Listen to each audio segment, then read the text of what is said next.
Welcome everyone to the Guidebook to Making AI Friends. I shall be your guide as we explore various issues of artificial intelligence, consciousness, personhood, and whether AI poses an existential risk to humanity. The topic for today is the psychology of prompting, understanding AI to get better results. Imagine, if you would, that you are a private tutor for under 10s. You teach all types of subjects in one-to-one sessions at the students' homes, and you want to make sure that you offer nothing less than the best service to the students and their parents. So, how can you accomplish this? You know all the topics that you aim to teach off by heart, so that's certainly not a problem. You also know all the state's standardized tests and graduate profiles, so you know what to be aiming for. So you have the right inputs, and you have the benchmarks for the right outputs. However, you can't just put one into the student and expect the other one to pop out. If you were to ask one of your new students the sine, cosine, and tangent of any given angle, there is little chance of them doing it on their first chance without knowing what any of these actually are. To be a good teacher, you would actually have to teach the students, to show them how to take the inputs you have, generalize them across different areas, and how to structure their outputs to give correct and accurate answers. It is not only having the correct inputs and targets, but having the proper structure that will get you the outputs you need. And while describing the entirety of the educational field in such dry, clinical terms does not do its service, it does highlight one analogous feature between getting the right answer out of a student and the right response from an AI. AI, large language models, can do a lot of things, but much like a person, they need to be told how you specifically want those things done in order to do them well. An AI model doesn't know what goes on in your head after all. So, while it will always give you a response, it may not be the response you are looking for.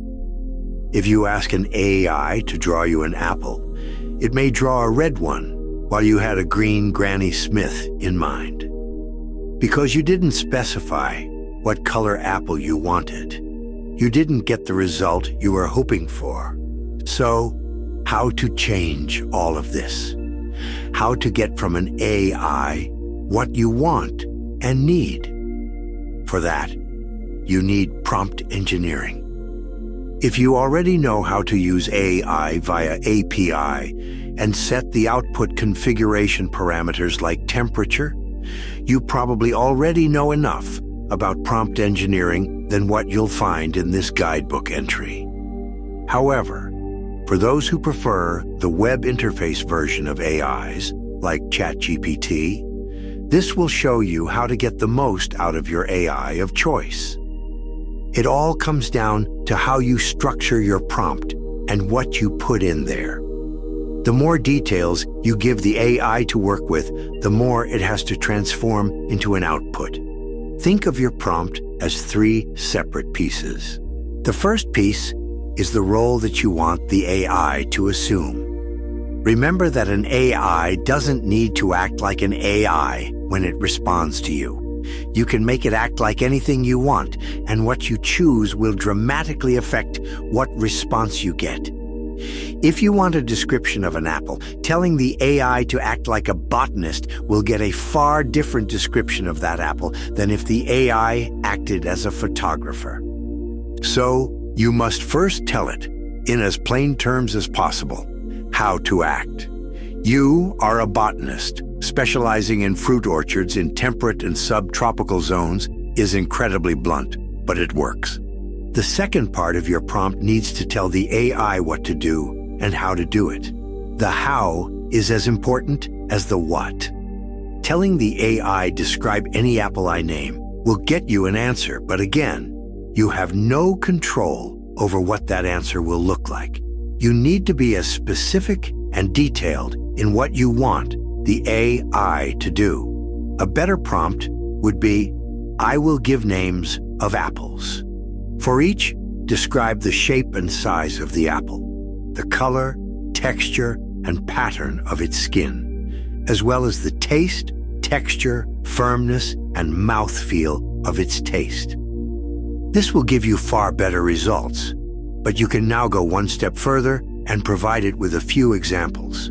Pick any 3 apples that you like and type in all of their attributes listed above, being very specific in how you format your examples, as the AI model will also copy your formatting. Now that you've told it what to be and how to answer, the third part of your prompt should tell it what not to do. The constraints are as important as the rest. Your constraints can be simple things, such as only using American or British English maximum or minimum word counts, and whether to use bullets or numbered lists. It can also include additions, such as asking for clarification if it doesn't understand the query, so as to avoid the model hallucinating an answer. Anything you want the AI not to do should go in here.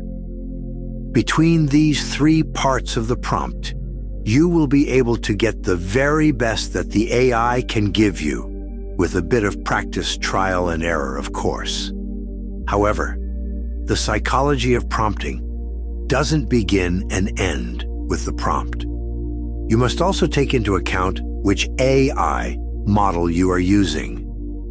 Every AI has its own quirks in how it was trained and what its creators have put into its system prompt. Some AI models, like Claude, are incredibly risk-averse and will give as milquetoast an answer as possible, unless you get creative with your prompts. Others, like Gemini, will let you get away with far more, but may be prone to over-explaining the smallest of topics and hallucinating more than others. What this means is that if your prompt of choice doesn't seem to be giving you the answers you expect, it may be because you're using the wrong model. Trying your prompt on other models will show you how differently these large language models can react to the same prompt. Yet, that is all the time we have for today. Thank you very much for listening, and I hope you will join me again next time as we explore further questions about artificial intelligence and consciousness. I have been your guide, and this has been the Guidebook to Making AI Friends.